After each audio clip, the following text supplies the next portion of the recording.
It's Emma's Weird, Wild, Wacky Wednesday Weekly News again. Woohoos. News woohoos. It's weird, it's wild, it's wacky. It's Sunday. Okay, so we can say woohoo because a UFO expert prevented a mass UFO invasion. A mass UFO invasion? Mm-hmm. That would have sparked huge panic. Thus reads the headline. Huh. Not entirely accurate. Okay. USO researcher Nigel Watson says that he came across an international conspiracy for... I think you're making that face at this photo of him. Yeah, now I have it on the big screen. There you go, everybody. What's this guy's name? His name Mr. Twiggins? is Nigel Watson. Nigel Watson. He's written several books about aliens. All right. And what's that in the sky behind him?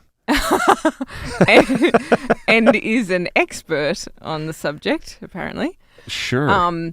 So he came across this a prank online that all these people on these drone forums, all these drone pilots were getting together and planning a prank for April Fool's Day. Oh. Which they then said... The drone pilots were going to... What was their plan? They were going to use their drones and cover them with things so they didn't look like drones but looked like UFOs. Right. So they were going to be like dressed up drones to look like UFOs, and they were going to all fly at the same time around the world, like together. All over the world. Yeah. They weren't going to fly around the world. Sorry, yes. That's some serious remote power. So this was... So everyone all over the planet at the same time was going to put their drones up in disguise. People from the UK, France, South Africa, USA, and the Netherlands were all in on it. Wow. These groups. Okay. Interesting. And then they said, Until Nigel busted them. But they said, no, it's going to be too obvious if it's on April 1st. Let's do it on April 5th. So it won't be as obvious that it's a prank. Right. Did that somehow backfire on them? Well, no, he exposed them and said that it's not a good idea. It's going to cause mass panic. And well, he must have believed that it was going to be pretty convincing. Yeah. See, I don't know if he's right. That it would have, I don't know. That's interesting. Yeah. I'm kind of disappointed. Like, I wish we could have gotten to see it now. Okay. This is why I think he might be right. Is you remember or know of the War of the Worlds? Yeah, exactly. Sure. So for those of you that don't know, back in maybe that's where I'm getting the 1938 from. So I have to pull up the right thing here. Not sure it was that long ago. Maybe. War of the Worlds was a radio broadcast. Yes, War of the Worlds originally was... Maybe it was. Yeah, it was radio. Maybe it was in the 30s. It was 1938, yep. Right, okay. Nice, babe. Orson Welles rewrote the War of the Worlds book to be a radio play about a Martian invasion in Earth. And so I didn't realize, I thought it was actually planned that it was going to be like... Right, they were going to fool people deliberately. Yes, right. But no. They didn't. He gives an introduction at the beginning of it. Right. This is back when he was 23. He and the Mercury Theatre Company put it on, but apparently... He was 23, so that's Yes. Citizen Kane. Pre-Citizen Kane. He was 25 with Citizen Kane. And he'd been doing a lot of radio apparently up to this point, even though he was so young. But wow. At that time, it was the golden era of radio, and there was a very popular show on another station, and the majority of the Americans that would have been listening to the radio at the time would have been tuned into that one.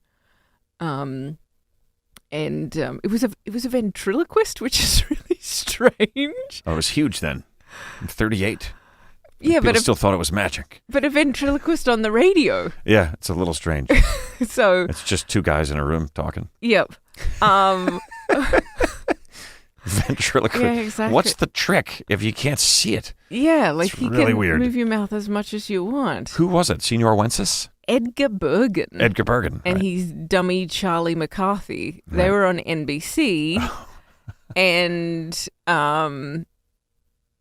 they finished at 8:12 p.m. And this unknown sort of singer came on, or not well known, and Elvis Presley.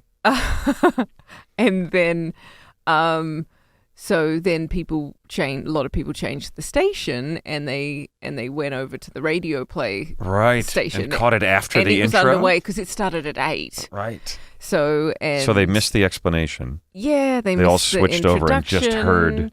And in the play, there's news reporters reporting storylines of, saying that this place is being invaded, the Hotel Plaza, Park Plaza in downtown New York, and Wow. and there's music being played in between. I'm not sure why. It was just all part of the radio play. That's really funny. And people really thought that, That it was happening. They were hearing like a news report about Yes, it. Yeah. there was And an it caused invasion. major panic. And it caused major panic. Yeah. So anyway, I think that this expert, Nigel, did the right thing in exposing it, because I think, between like social media and everything, that stuff would have gotten shared. It could happen again. Yeah. really Social media quickly. is kind of a spot there where that could happen. Yeah. A mechanism for that sort of stuff. Yeah. Yeah, and they'd be like, hang on, I'm seeing it here, I'm seeing it there. People. But I always thought that one thing that had the potential to bring the people of Earth together was an alien invasion. Yeah. So maybe if for a minute we thought it was happening, we might be like, you know what? Compared to these aliens that are coming, these other Earthlings that I have to share the planet with are not so bad. Let's work together. I would love. I don't want to test it out. I think we've just been through a pandemic that didn't exactly unite us Did all. not exactly bring us together, although it did in some ways. It did. It did in a lot of ways, which is awesome. But yeah. So it's pretty Way fun. to go, Nigel. Yeah. They must have been so bummed. The nerds and the amount of time they put in. Yes. Yeah. So anyway, And then Nigel's like, no, sorry. I'm an expert and you're full of shit. Shut it down. So Nigel has had one UFO experience himself. Oh, yeah. I thought that was interesting. I think it was an egg that someone threw at your house, you party pooper. Just kidding.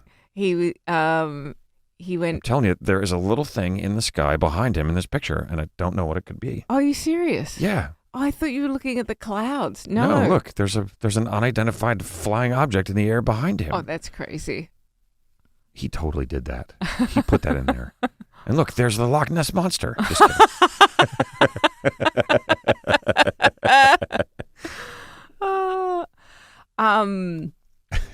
There you go. Yeah, he describes himself as an optimistic skeptic, but he and a few. Wait, hold on. I want to talk about that for a second. Okay.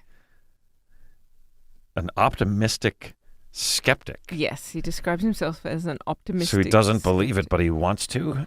I guess. That's interesting.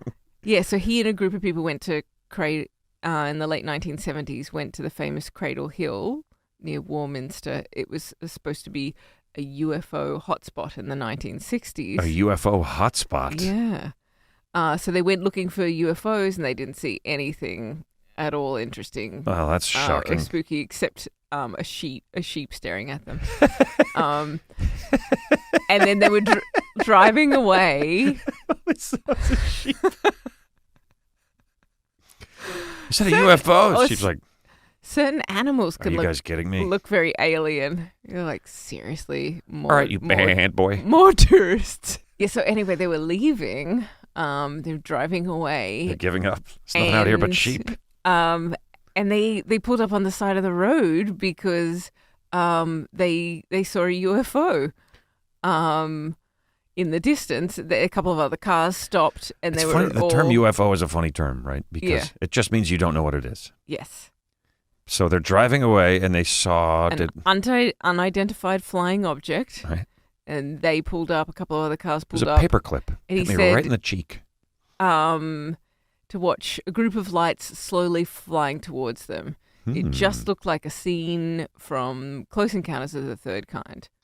After a few minutes, much to our disappointment mixed with relief, we heard the sound of engines and saw that the object was an airship with lights attached to it. An airship?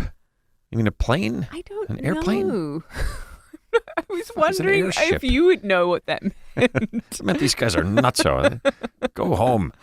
An airship? He's like, it's just an old airship, I guess they mean a plane. Yeah, it could mean a UFO, couldn't it? An UFO. Could be an UFO for all we knew. Exactly. I and he says if it had not got closer, they would have been convinced. He would have been convinced that what they'd seen was a flying saucer. Right. So it's pretty. It's interesting. You know what? Like we have another picture. Is that the same guy? Yes, that's him. Just another picture of him holding one of his books. Yes, and I think I like this one because he's kind of looking at us like, I'm full of shit, right? Sorry, Nigel. I like the book, though. The UFO Investigations Manual. There you go. I have that upstairs. It's right next to Tobin's Spirit Guide.